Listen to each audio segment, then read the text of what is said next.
Hello everyone, welcome to my channel to our class 8th students. आप सभी लोग कैसे हैं? तो आज की हमारी वीडियो स्टार्ट करने से पहले मैं आप सभी लोगों को थैंक्स बोलना चाहती हूँ जो मेरे इस चैनल को इतना सपोर्ट दिया है। हमारा चैनल है maths classes with Divya Bhargava. Okay, तो आज मेरे इस चैनल पे 950 सब्सक्राइबर्स हो गए हैं। तो ये सब आप ही लोगों का सपोर्ट है, जो मेरे रेगुलर व्यूअर्स हैं, जो मेरी वीडियो को देखते हैं और जो मेरे चैनल को सपोर्ट करते हैं, जो हमारी छोटी छोटी वीडियोस शॉर्ट्स उनको भी देखते हैं और हमें सपोर्ट दे रहे हैं। तो उन सभी लोगों को मैं दिल से थैंक्स बोलना चाहती हूँ। बस इसी तरीके से अपना सपोर्ट बनाए रखिए, ये जो मुझे मोटिवेट करता है कि मैं वीडियोस बनाऊँ।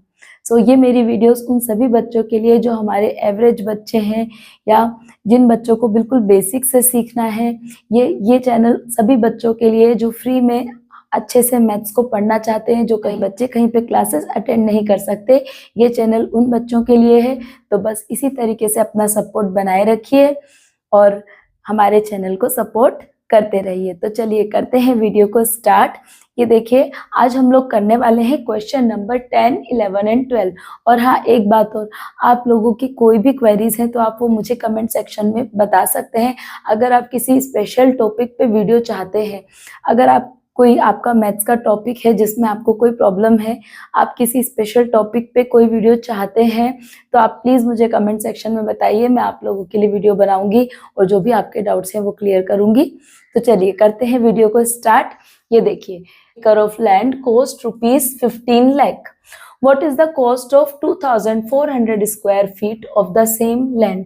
सबसे पहले क्वेश्चन को समझ लेते हैं। देखिए डियर स्टूडेंट्स, अभी हम लोग प्रोपोर्शनल रीजनिंग से रेशियो एंड प्रोपोर्शन के इतने सारे क्वेश्चन करते हैं। हर क्वेश्चन में मैंने आपको बताया है कि जब भी हम रेशियो एंड प्रोपोर्शन के क्वेश्चन करते हैं तो हमारा जो यूनिट होता है वो सेम होना चाहिए। हमारा जो फोकस होना चाहिए, सबसे पहले हमें यूनिट देखनी चाहिए। ये देखिए, यहाँ इन्होंने हमें 1 एकड़ लैंड का कॉस्ट बताया है 15 लाख। सेम लैंड अगर हम 2400 स्क्वायर फीट लेंगे तब हमारा कॉस्ट कितना होगा? तो देखिए, यहाँ पे हमें जो लैंड है वो एकड़ में बताया हुआ है और यहाँ पे हमें 2400 स्क्वायर फीट का कॉस्ट पूछा हुआ है। तो सबसे पहले हम ये जो 1 एकड़ दिया हुआ है, 1 एकड़ लैंड दिया हुआ है, इसे हम स्क्वायर फीट में लिखेंगे। ओके, तो चलिए करते हैं सॉल्यूशन को स्टार्ट।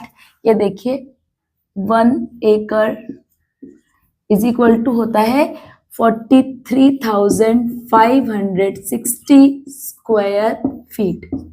देखिए डियर स्टूडेंट्स, आप लोगों को बुक में भी ये मेंशन है। ओके, आपके बुक में भी ये गिवन है। 1 एकड़ is equal to 43,560 square feet. तो ये जो हमें कॉस्ट दी हुई है 15 लाख, ये कितने स्क्वायर फीट की कॉस्ट दी हुई है? 43,560 स्क्वायर फीट। और हमसे क्या पूछा है? What is the cost of 2400 square feet of the same land. Okay, so let's the cost of 2400 square feet is x. हमने मान लिया कि जो 2400 स्क्वायर फीट लैंड है उसका जो कॉस्ट है वो कितना है? एक्स है। अभी देखिए, जब हमारे पास 43,560 स्क्वायर फीट लैंड था तो हमारा कॉस्ट था 15 लाख। 15 लाख। अब यही सेम लैंड अगर हम कितना लेते हैं? 2400 स्क्वायर फीट लेते हैं तो हमें कॉस्ट ले रहे हैं हम x। ओके, जो हमें नहीं पता उसे हम कितना ले रहे हैं? x। अभी देखिए, अभी तो आप लोगों को मजा आ रहा होगा क्वेश्चन करने में, क्योंकि जो बच्चे हमारे रेगुलर व्यूअर हैं, जो बच्चे डेली प्रैक्टिस कर रहे हैं, उन्हें प्रोपोर्शनल रीजनिंग के क्वेश्चन बहुत अच्छे से समझ में आ रहे होंगे। अब देखिए, क्रॉस मल्टीप्लाई हो जाएगा। क्रॉस मल्टीप्लाई हो जाएगा तो क्या होगा? x यहाँ आ जाएगा, 15 लाख का मल्टीप्लाई हो जाएगा 2400 के साथ, और ये आपका जो है 43,560 जो है ये वो आ जाएगा डिनोमिनेटर में। Okay, I hope dear students इतना क्लियर है। यही मेन स्टेप है जो आपको समझना है। इसके बाद आपको कैलकुलेशन करनी है। चाहे तो आप पहले मल्टीप्लाई करके डिवाइड कर सकते हैं, नहीं तो डायरेक्ट इसको कट भी कर सकते हैं। कैलकुलेशन आप खुद करेंगे, मैं आपको कैलकुलेशन नहीं कराऊंगी। आप 8th स्टैंडर्ड में आ गए हैं, कैलकुलेट करना आपको आना चाहिए। देखिए आप चाहें तो यहाँ से देखिए ये 0 से 0 कट हो गया है। अब यहाँ पे देखिए 2 से आप डिवाइड कर सकते हैं इन दोनों नंबरों को, बाद में आप इससे इस नंबर को डिवाइड कर सकते हैं। जब आप कंप्लीट कैलकुलेशन करेंगे तो आपको आंसर मिलेगा ₹82,645.45. Okay, this will be your final answer. So I hope dear friends आपको क्वेश्चन 10 समझ में आया। Now let's do question number 11। अब देखिए इतना बड़ा क्वेश्चन देखकर घबराने की जरूरत बिल्कुल भी नहीं है। क्वेश्चन बिल्कुल इजी है, स्टेप बाय स्टेप करेंगे आपको बहुत अच्छे से समझ में आएगा। सो सबसे पहले क्वेश्चन को रीड करते हैं। A tractor can plow the same area of a field 4 times faster than a pair of oxen. A farmer wants to plow his 20-acre field. A pair of oxen takes 6 hours to plow an acre of land. How much time it take if the farmer used a pair of oxen to plow the field? How much time would it take him if he decides to use a tractor instead? अभी देखिए same field है, अगर वो जो tractor का जो speed है ploughing का वो ऑक्सन से 4 टाइम्स फास्टर है। ओके, अब जो ऑक्स है वो कितना टाइम लेता है, 1 एकड़ फील्ड को प्लोइंग के लिए 6 आवर्स लगते हैं अ पेयर ऑफ ऑक्सन को। सो अगर वो ट्रैक्टर यूज करता है तो उसे कितना टाइम लगेगा, और अगर वो ऑक्सन्स को यूज करता है तो उसे कितना टाइम लगेगा। मीन्स हमें दोनों ही टाइप से आंसर बताना है। थोड़ा सा इसका सोल्यूशन डिफरेंट है। ये देखिए सबसे पहले हम क्या करते हैं, स्टेप बाय स्टेप करेंगे। हम सबसे पहले टाइम फॉर ऑक्सन्स निकाल लेते हैं। Okay, time taken by oxen. A pair of oxen, देखिए सबसे पहले हम क्या कर रहे हैं, अगर हम ऑक्सन को यूज करते हैं तो हमें कितना टाइम लगेगा। ठीक है, तो सबसे पहले हमें क्या दिया हुआ है, a pair of oxen takes 6 hours to plough an एकड़ ऑफ लैंड। तो सबसे पहले हम 1 एकड़ ऑफ लैंड के लिए लिख लेते हैं कि इसको कितना टाइम लगता है। ओके, सो टाइम फॉर 1 एकड़ by oxen is equal to 6 hours. 6 hours, देखिए 1 एकड़ ऑफ लैंड के लिए उसे कितना टाइम लगता है, 6 आवर्स। ये आपको क्वेश्चन में गिवन है। अभी हम 20 एकड़, हमें उसे कितना, फार्मर को कितना फील्ड प्लो करना है, 20 एकड़। सो हम 20 एकड़ के लिए फाइंड कर लेते हैं। Okay, so time for 20 acres. Okay, अभी देखिए अगर 1 एकड़ के लिए 6 आवर्स लग रहा है तो 20 एकड़ के लिए कितना लगेगा, 20 multiply by 6 is equal to 120 hours. 6 0 जा 0, 6 2 जा 12। अब अगर मैं इस 120 आवर्स को डेज में कन्वर्ट करूं, सो 1 डे में कितने आवर्स होते हैं, 24 hours. So 120 hours divided by 24 को जब आप 120 को जब आप 24 से डिवाइड करेंगे आपको आंसर मिलेगा 5। तो ये हो गया है 5 डेज। ओके, देखिए मैंने क्या किया है, ये जो 120 आवर्स थे इसे मैंने डेज में कन्वर्ट कर लिया है, और 120 आवर्स को डेज में कन्वर्ट करने के लिए मैंने इसे 24 से डिवाइड किया है। सो मुझे कितना आंसर मिल रहा है, 5 डेज। मीन्स अगर मैं अब एक ऑक्सन के पेयर को यूज करती हूँ 20 एकड़ फील्ड को प्लो करने के लिए, तो मुझे कितने डेज लगेंगे, 5 डेज लगेंगे। तो सबसे पहले हमें यही क्वेश्चन पूछा था, how much time would it take him. अगर वो ऑक्सन्स यूज करता है तो उसे कितना टाइम लगेगा, उसे 5 डेज लगेंगे। अब उन्होंने नेक्स्ट स्टेप में पूछा है, how much time would it take him if he decides to use a tractor.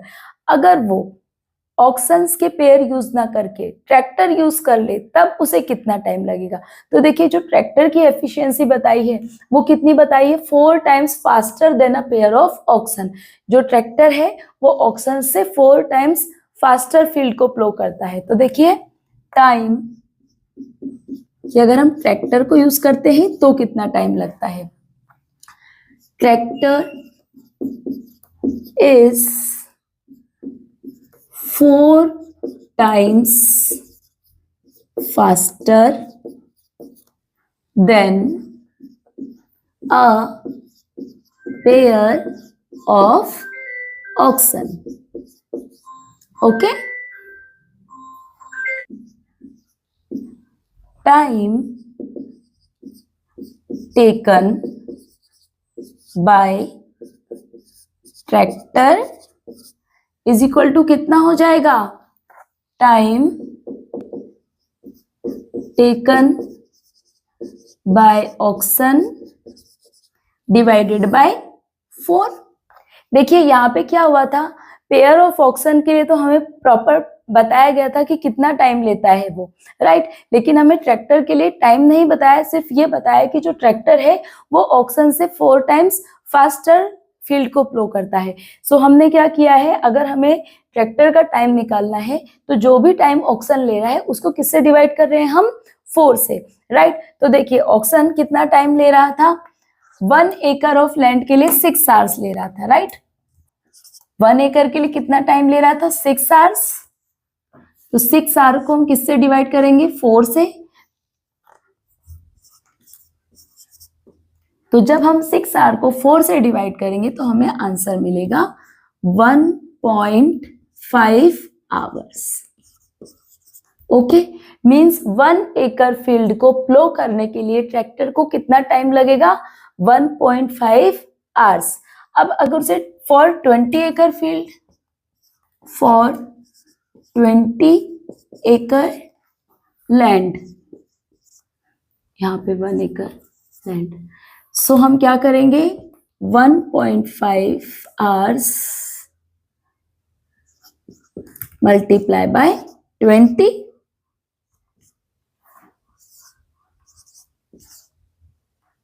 30 hours, 30 hours.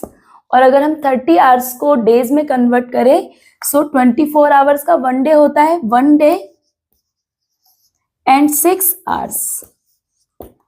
Total tractor कितना टाइम लेगा, 1 डे एंड 6 आवर्स।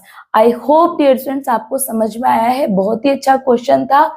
कई बच्चे हमारे, कई स्टूडेंट्स क्वेश्चन को देख के ही डर जाते हैं। क्वेश्चन को देख करके बिल्कुल नहीं घबराना है। क्वेश्चन की लैंग्वेज ऐसी है कि उस क्वेश्चन आपको जो दिख रहा है वो लेंथ में बड़ा दिख रहा है, बट क्वेश्चन जो है वो बिल्कुल ईजी है। देखिए यहाँ पे आपको अ पेयर ऑफ ऑक्सन जो है वो कितना टाइम लेगा 1 एकड़ फील्ड को प्लो करने के लिए, वो गिवन था। उसकी हेल्प से हमने 20 एकड़ फील्ड को प्लो करने के लिए कितना टाइम लेगा वो फाइंड आउट कर लिया।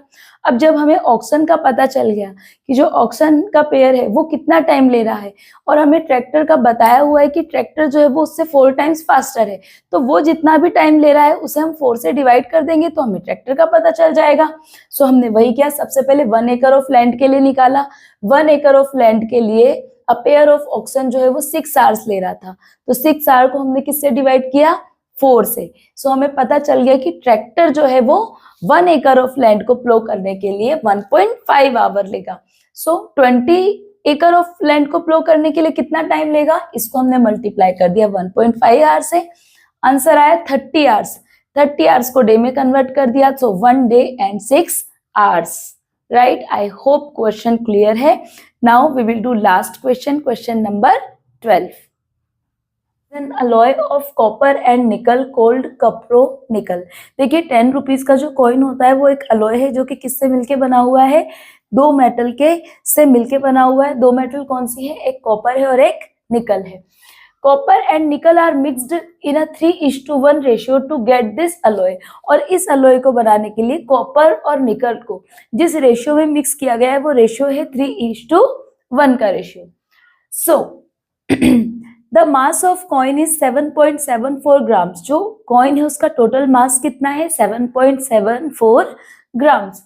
If the cost of copper is rupees 906 पर KG and the cost of निकल इज रुपीज 1.341 पर KG, what is the cost of these metals in rupees 10 coin.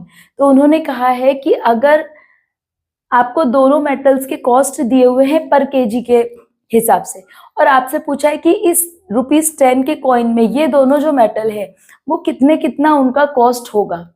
Okay, सो सबसे पहले हम क्या करेंगे, देखिए हमें गिवन रेशियो क्या है, गिवन रेशियो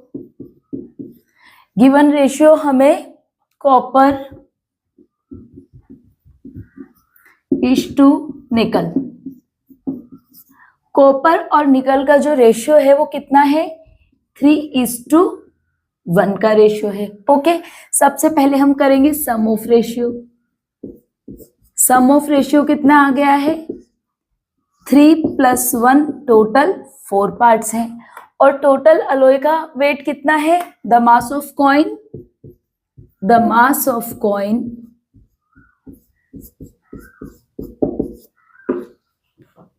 7.74 ग्राम्स।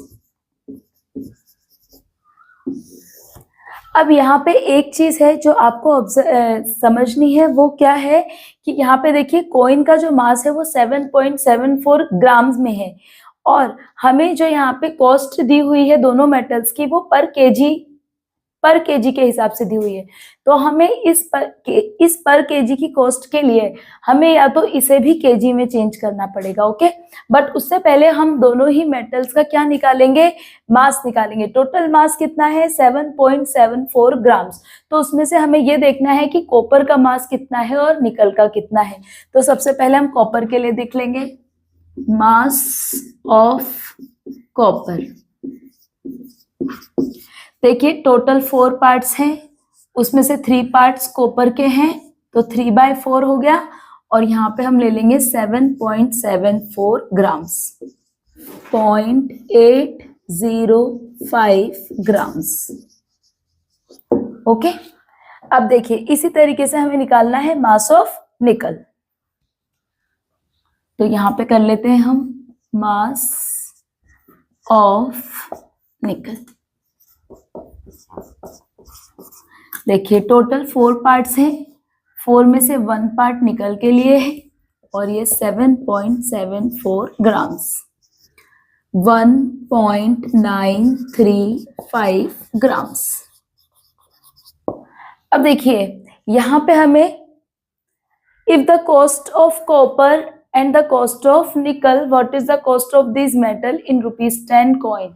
अब हमें ये बताना है कि 10 रुपीज के कॉइन में ये दोनों ही, जो देखिए कॉपर इतना यूज हुआ है 10 रुपीज का कॉइन बनाने के लिए, कॉपर 5.805 ग्राम यूज हुआ है और निकल 1.935 ग्राम यूज हुआ है। अब हमें इनका कॉस्ट पर केजी से दिया हुआ है और हमें इनका कॉस्ट बताना है कि टोटल इनका कॉस्ट कितना है। 1 kg copper, cost of 1 kg copper हमें कितना गिवन है? रुपीज 906, ये हमें क्वेश्चन में गिवन है। एंड कॉस्ट ऑफ 1 kg निकल कितना गिवन है? रुपीज 1341। तो इस 1 kg को अगर मैं 1000 ग्राम लिख दूं, cost of 1000 gram copper, 1 kg को हम 1000 ग्राम लिख सकते हैं। 1 kg इज इक्वल टू 1000 ग्राम, तो 1000 ग्राम कॉपर का कॉस्ट कितना है? रुपीज 906। तो हमें कितने ग्राम कॉपर का कॉस्ट चाहिए? देखिए 5.805 ग्राम्स। तो हम यहाँ पे लेंगे 5 कॉस्ट ऑफ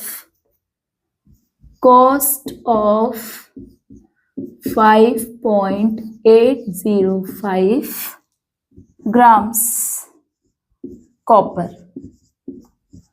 अब देखिए डियर फ्रेंड्स, ये जो 1000 है ये आ जाएगा आपका डिवाइड में, ओके, और ये हो जाएगा मल्टीप्लाई 5.805, और जब आप इनका फाइनल कैलकुलेशन करेंगे you will get the answer 5.26। इसी तरीके से यहाँ कॉस्ट ऑफ 1 kg निकल दिया है rupees 1341, so cost of 1 kg को हम लिखेंगे 1000 ग्राम निकल। 1000 ग्राम निकल का कॉस्ट है 1341। हमें कितने निकल का कॉस्ट चाहिए? 1.935 ग्राम्स। तो हम यहाँ पे लिखेंगे कॉस्ट ऑफ 1.935 ग्राम्स निकल। देखिए ये जो 1000 है ये यहाँ पे डिवाइड में आ जाएगा नीचे, और ये मल्टीप्लाई हो जाएगा 1.935 2.59। This will be your final answer. तो देखिए ये क्वेश्चन सॉल्व हो गया है। एक 10 रुपीज के कॉइन में, एक 10 रुपीज के कॉइन को बनाने के लिए आपको जो कॉपर लगेगा उसका कॉस्ट होगा ₹5.26 और निकल का कॉस्ट होगा ₹2.59। देखिए यहाँ पे आपको टोटल जो कॉइन है उसका मास दिया हुआ था 7.74 ग्राम्स, और इस कॉइन को बनाने के लिए जो दो मेटल यूज हुए उनका रेशियो दिया हुआ था 3:1 का रेशियो। सबसे पहले हमने रेशियो की हेल्प से दोनों ही मेटल्स का मास फाइंड आउट किया। कॉपर का मास आया था हमारा 5.805 ग्राम्स और निकल का आया था 1.935 ग्राम्स, और फिर हमें पर केजी के हिसाब से दोनों का कॉस्ट दिया हुआ था। सो हमने केजी को पहले 1000 ग्राम में कन्वर्ट किया एंड देन हमने इसका कॉस्ट फाइंड आउट कर लिया। बहुत ही इंपॉर्टेंट क्वेश्चन था। आई होप डियर स्टूडेंट्स आपको समझ में आया होगा।